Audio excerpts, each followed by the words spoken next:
Assalamualaikum warahmatullahi wabarakatuh. Bertemu kembali bersama Ibu Mia Nurmalati, masih di materi Kimia SMK kelas 10.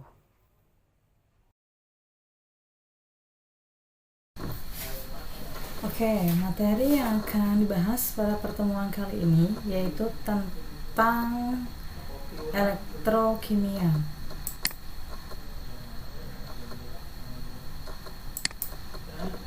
Sebelum kita mulai pembelajaran, alangkah baiknya kita berdoa terlebih dahulu.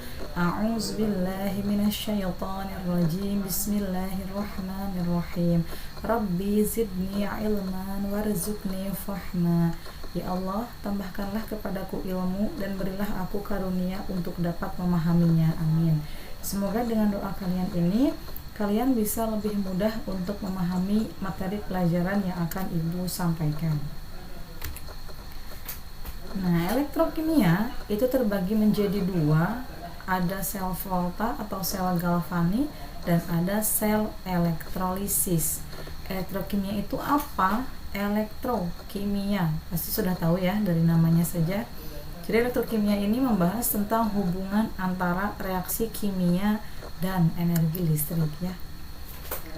Nah, yang pertama sel volta. Sel volta itu mengubah reaksi kimia menjadi energi listrik. Reaksi kimia yang terjadinya yaitu reaksi redoks. Energi listrik yang dihasilkannya nanti akan dihitung melalui potensial sel atau E sel. Nah, reaksi redoks ini terjadi di tempat yang dinamakan dengan elektroda. Elektroda terbagi menjadi dua, ada katoda, kutub positif, dan ada anoda, kutub negatif. Atau kalau Ibu singkat jadinya kapan. Katoda positif, anoda negatif. Kapan? Ini sel volta ya. Reaksi yang berlangsungnya itu reaksinya nanti akan berjalan secara spontan. Artinya apa? Terjadi reaksinya tanpa dikenai energi apapun. Itu untuk sel volta. Nah, kalau sel elektrolisis itu kebalikan dari sel volta. Kalau tadi sel volta mengubah reaksi kimia menjadi energi listrik, kalau sel elektrolisis mengubah energi listrik menjadi reaksi kimia. Jadi elektrolisis ini harus ada arus listrik yang terjadi. Mengubah reaksi kimia. Reaksi kimianya cirinya nanti akan ada massa logam yang akan kalian hitung. Nah, arus listrik ini terjadi di tempat yang dinamakan dengan elektroda. Nah, kalau di sel elektrolisis, katodanya negatif, anodanya positif. Kalau Ibu singkat jadinya kenap. Katoda negatif, anoda positif. Jadi kalau di sel volta ada kapan, kalau di elektrolisis itu kenap. Reaksi yang terjadi itu tidak spontan. Kenapa tidak spontan? Karena harus ada arus listrik untuk bisa memulai suatu reaksi. Itu ya perbedaan sel volta dan sel elektrolisis. Ada perbedaan, berarti ada juga persamaan. Persamaannya apa? Di kutub katoda terjadi reaksi reduksi, di kutub anoda terjadi reaksi oksidasi. Ibu singkat jadi kared anoks. Kared katoda reduksi, anoks anoda oksidasi. Itu perbedaan sel volta dan sel elektrolisis. Nah, ini rangkaian sel volta ya.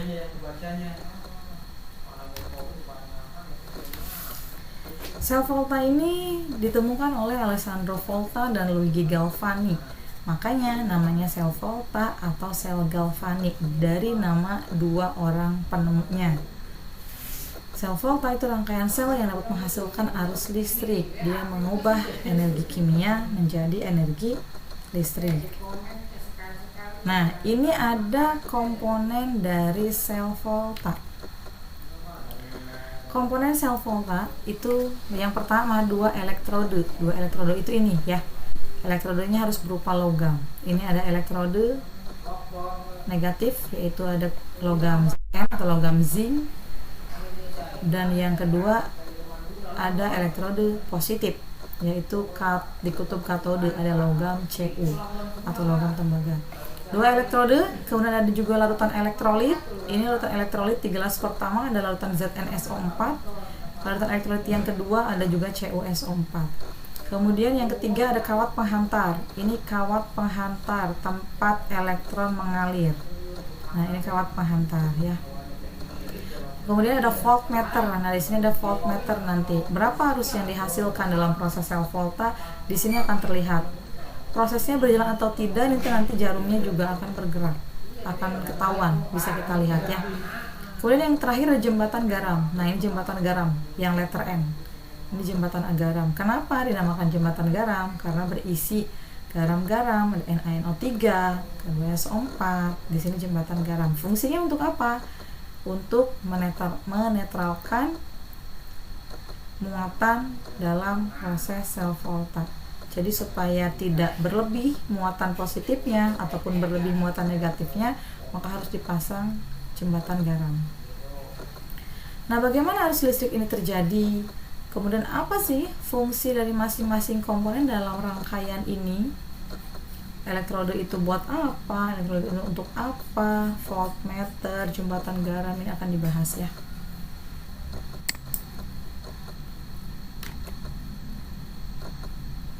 Nah, ini ada rangkaian sel volta dalam suatu percobaan. Gambarnya hampir sama dengan yang tadi. Di sini ada kutub anoda negatif, ada Z. Di anoda terjadi reaksi apa? Coba. Di anoda terjadi reaksi tadi anoks oksidasi. Di katoda terjadi reaksi reduksi karet anoks. Nah, di anoda ada logam Zn, di sini Zn-nya anoda, elektron negatif, kemudian di katoda ada logam Cu, elektronnya positif. Nah, ini jembatan garam, tadi sudah dijelaskan ya, berisi larutan garam.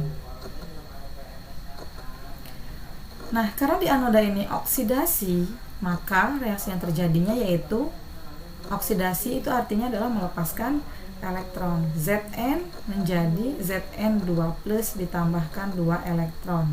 Dia melepaskan elektron. Zn ini karena dia teroksidasi, maka lama-kelamaan dia akan habis.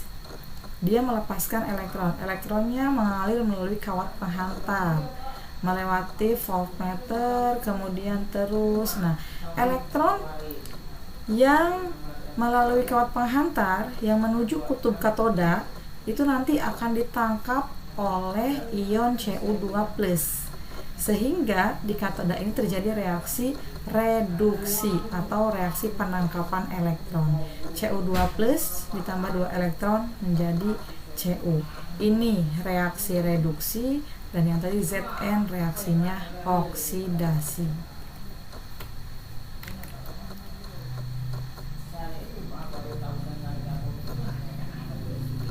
Nah, ini reaksi oksidasi tadi. Zn menjadi Zn2+ ditambah 2 elektron. Kemudian reduksinya Cu2+ ditambah 2 elektron menjadi Cu. Ini sama, kanan kiri 2 elektron dicoret. Reaksi keseluruhannya tinggal dituliskan kembali. Zn ditambah Cu2+ menjadi Zn2+ ditambahkan dengan Cu. Dari reaksi keseluruhan ini, kemudian bisa kita buatkan notasi sel. Notasi selnya. Nah, bagaimana cara menuliskan notasi selnya? Yang di sebelah kiri itu yang di reaksi oksidasi dulu, kita tuliskan logamnya. ZnS ini solid, itu logam. Cu2+ Aq itu aqueous larutan. Ini sudah dibahas ya, fasa zat di semester 1. Mudah-mudahan kalian masih ingat. Zn2+ aqueous larutan, Cu solid. Nah, yang mana yang dioksidasi? Biar gampang, kalian tuliskan aja logam yang di sebelah kirinya dulu, logam yang pertamanya. Logam beri garis miring atau beri pemisah, kemudian ionnya, kemudian beri garis 2 pemisah. Ini sebagai artinya jembatan garam atau pemisah antara 2 gelas yang tadi, yang digambar sebelumnya tadi itu ya. Kemudian tuliskan juga ionnya, beri pemisah 1 garis, kemudian logamnya. Ya, yang dioksidasi yang mana? Yang Zn. Tuliskan logamnya. Zn beri 1 garis, kemudian ionnya apa? Zn2+, beri garis 2 sebagai pemisah, Berarti ini di gelas pertama ya, yang di kutub anode. Kemudian yang berikutnya di katode. Yang di katode berarti Cu2+, tuliskan, beri pemisah lagi logamnya yaitu Cu. Ini yang di kutub katode. Nah, ini namanya notasi sel. Ya, bisa dipahami ya. Nah, jadi reaksi pada anode itu dituliskan terlebih dahulu di sisi kiri, diikuti reaksi pada katode di sisi kanan. Nah, kedua sisi ini dipisahkan oleh dua buah garis. Ya, mudah-mudahan bisa dipahami ya materinya. Nah, itu untuk notasi sel. Kemudian yang berikutnya ada cara menghitung potensial sel atau E-sel tadi.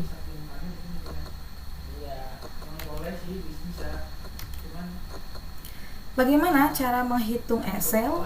E-sel, E0 sel, ini derajat ya. E0 sel itu sama dengan rumusnya E reduksi dikurangi E oksidasi. Potensial di katoda dikurangi potensial di anoda. Contoh soalnya bagaimana? Perhatikan reaksi berikut ini. Zn2+ ditambah 2 elektron menjadi Zn dengan potensial sel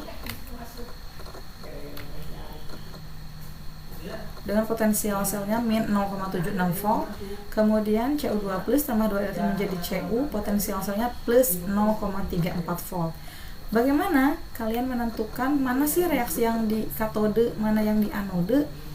Biar gampang, gini. Jadi kalau potensial selnya besar, berarti dia direduksi.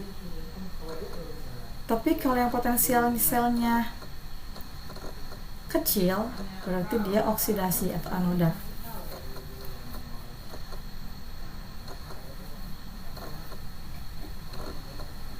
Ini kecil ya, selnya kecil berarti dia oksidasi ya. Nah, ini ada dua potensial sel, yang satu negatif, yang satu positif. Kira-kira lebih besar yang mana coba? Yang satu min 0,76, yang satu plus 0,34. Lebih besar yang mana? Yang 0,34. Jelas ini ada tanda positifnya. Kalau positif negatif lebih besar positif pasti.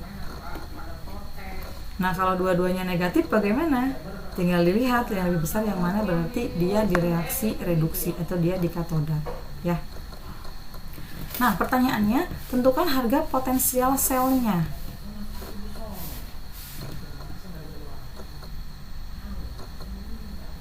Potensial selnya masukkan aja rumusnya. E-sel sama dengan E reduksi dikurangi E oksidasi. Reduksi yang mana? Yang potensial selnya lebih besar, berarti yang positif 0,34 dikurangi min 0,76. Ini berikan tanda kurung sebagai pemisah ya. Kemudian plus 0,34 min jadi plus 0,76. 0,34 ditambah 0,76 berarti jadi jawabannya positif 1,10 volt. Nah, karena E-selnya positif berarti reaksinya berlangsung spontan ya. Nah, sampai sini bisa dipahami ya, mudah-mudahan bisa. Untuk menguji kepahaman kalian coba tuliskan dulu soalnya, coba dikerjakan. Ini soal yang pertama, tuliskan notasi sel untuk reaksi sel volta berikut. Yang pertama, Fe ditambah Sn2+ menjadi Fe2+ dan Sn. Yang kedua, Zn ditambah Cd2+ menjadi Zn2+ ditambah Cd. Ini kalian buat notasi selnya yang tadi ya. Kemudian soal berikutnya, ini ada hitunglah harga potensial sel dari soal berikut ini. Silakan dilihat, dicatat, dan dikerjakan ya. Oke, sampai di sini dulu pertemuan kita pada materi kali ini. Semoga bermanfaat. Jangan lupa like videonya, subscribe channel YouTube-nya. Wabillahi taufiq wal hidayah. Wassalamualaikum warahmatullahi wabarakatuh.